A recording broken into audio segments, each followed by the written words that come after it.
Present 26లో కూడా ఏ courses demand ఉండేది ఒకసారి చూస్తే పైథాన్ ఫుల్ స్టాక్ ఉంది, జావా ఫుల్ స్టాక్ ఉంది, డేటా సైన్స్ విత్ ఏఐ ఉంది, డేటా అనలిటిక్స్ ఉంది, టెస్టింగ్ టూల్స్ ఉంది, అండ్ సైబర్ సెక్యూరిటీకి, సేల్స్ ఫోర్స్కి, దీంతో పాటు CC++కి, తర్వాత ఇంకా చూసుకుంటే మార్కెట్లో డిమాండ్ ఉన్నాయి డెల్భూమి, వర్కెట్, ServiceNow, okay, .NET, GenAI, okay, medical coding, ఇలా చెప్పుకుంటూ పోతే ప్రజెంట్ ఈ కోర్సెస్ అన్నిటికి కూడా 2026లో మంచి మార్కెట్ అయితే ఉంది.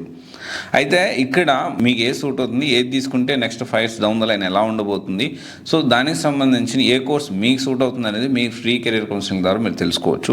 సో ఎందుకంటే ఇప్పుడు ఇన్ని కోర్సెస్ ఉన్నాయి కదా, ఈ ఇన్స్టిట్యూట్ వాళ్ళ దగ్గర ఉన్న కోర్సే, ఈ కోర్స్ బాగుంది ఇదే జాయిన్ అయిపోండి అని మిమ్మల్ని మోటివేట్ చేసిన ఛాన్సెస్ ఉంది. కాబట్టి సో మీరు ఆలోచన చేయండి, చాలా కోర్సులు ఉన్నాయి 2026లో, వీటన్నిటికి కూడా మంచి ఓపెనింగ్స్ అనేవి ఉంటాయి ఖచ్చితంగా. సో ఖచ్చితంగా మీరు ఒకవేళ ప్లాన్ చేసుకోవాలి అనుకుంటే ఫ్రీ కెరీర్ కౌన్సిలింగ్కి మీరు అటెండ్ అవ్వచ్చు.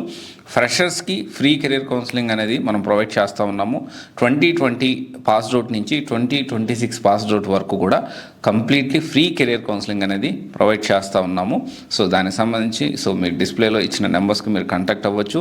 సో మీకు ఏమైనా డౌట్స్ ఉంటే, అంటే డైరెక్ట్గా ఇన్స్టిట్యూట్కి వెళ్ళే కంటే ముందు, హైదరాబాద్ కానీ బెంగళూరు కానీ వెళ్ళే కంటే ముందు ఫస్ట్ మీరు చేయాల్సింది ఏంటి అంటే, మీకు ఏ కోర్స్ బాగుంటుంది అనేది మీరు సెలెక్ట్ చేసుకున్న తర్వాత మీరు ఇన్స్టిట్యూట్ సెలెక్ట్ చేసుకుంటే బెటర్గా ఉంటుంది. లేకపోతే ఇన్స్టిట్యూట్ వాళ్ళ దగ్గర ఉన్న కోర్స్నే మీకు ఇదే కోర్స్ బాగుంటుంది, ఈ కోర్స్ నీకు సూట్ అవుతుంది, జాయిన్ అయిపో, ఇలాగ మిస్గైడ్ చేసేదానికి ఛాన్సెస్ ఉన్నాయి. ఇది ఒకసారి ఆలోచించండి.